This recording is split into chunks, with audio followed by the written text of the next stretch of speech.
كرب الدنيا نفس الله عنه كربة من كرب يوم القيامة. ومن يسر على مؤسر يسره الله عليه في الدنيا والآخرة. ومن ستر مسلما ستره الله في الدنيا والآخرة. والله في عون العبد ما كان العبد في عون أخيه. ومن سلك طريقا يلتمس فيه علما سهل الله له به طريقا إلى الجنة. وما اجتمع قوم في بيت من بيوت الله يتلون كتاب الله ويتدارسونه بينهم إلا نزلت عليهم السكينة وغشيتهم الرحمة وحفتهم الملائكة وذكرهم الله في من عنده. ومن بطأ به عمله لم يسرع به نسبه. رواہ مسلم۔ یہ حدیث بہت اہم اور کئی احکام اس حدیث میں چیزیں بیان ہوا ہے۔ اس میں تنگدستی، پریشان حال لوگوں کی مدد اور بے پوشی سے اجتناب، طلب علم کی اہمیت اور عمل کی فضیلت اور منقبت فضائل بیان ہوا ہے۔ حدیث کا ترجمہ کچھ یوں ہے۔ حضرت ابو ہریرہ رضی اللہ تعالی عنہ سے روایت ہے کہ رسول اللہ صلی اللہ علیہ وسلم نے فرمایا: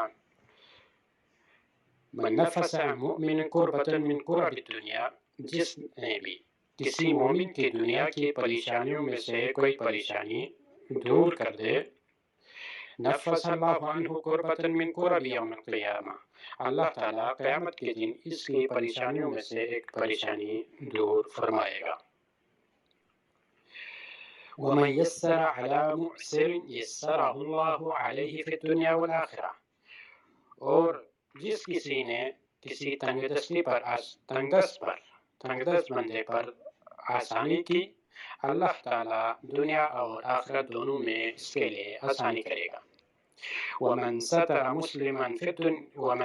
مسلما، اور جس نے بھی کسی مسلمان کی عیب پوشی کی، ستر کی، سترہ اللہ فی الدنیا والآخرہ، اللہ تعالیٰ دنیا آخرت دونوں میں اس کی عیب پوشی فرمائے گا، اس کے ستر فرمائے گا۔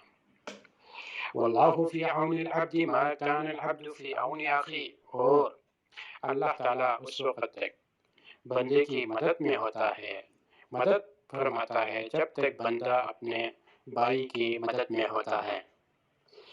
ومن سلک طریقا یلتمس فیہ علما، اور جو علم کی تلاش میں، حصول علم کی غرض سے، دین سیکھنے کی غرض سے کسی راستے کی تلاش، دین کی تلاش میں کسی راستے پر چلے، سہل اللہ لہ بہ طریقا الی الجنہ، تو اللہ تبارک و تعالیٰ اس کے لیے جنت کی راہ آسان کر دیتا ہے۔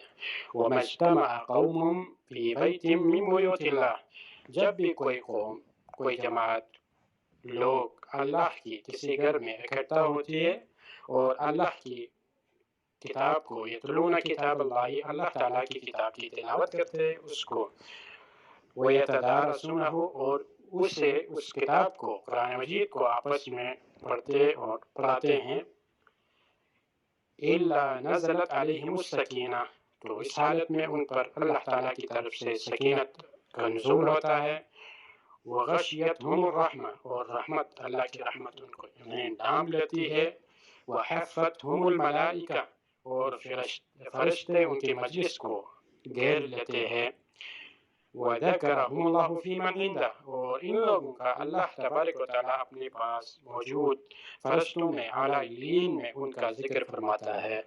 مَنْ بَطَّأَ بِهِ عَمَلُهُ لَمْ يُسْرِعْ بِهِ نَسَبُهُ، جس کا عمل اسے پیچھا کرے، یعنی جس کا عمل نہ ہو، اس کا نسب اسے آگے نہیں لے جا سکتا۔ اس حدیث کو امام مسلم نے اپنی صحیح میں روایت کی ہے اور حدیث کا ترجمہ بیان ہوا ہے۔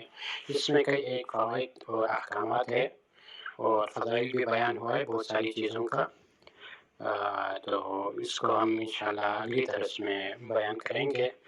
فی الوقت کے لیے اتنا ہی کافی ہے۔ اللہ تبارک و تعالیٰ سے دعا ہے کہ جو کچھ یہاں پڑھا گیا، سنا گیا، اس پر عمل کرنے کی ہمیں توفیق عطا فرمائے۔ وآخر دعوانا الحمدللہ رب العالمین۔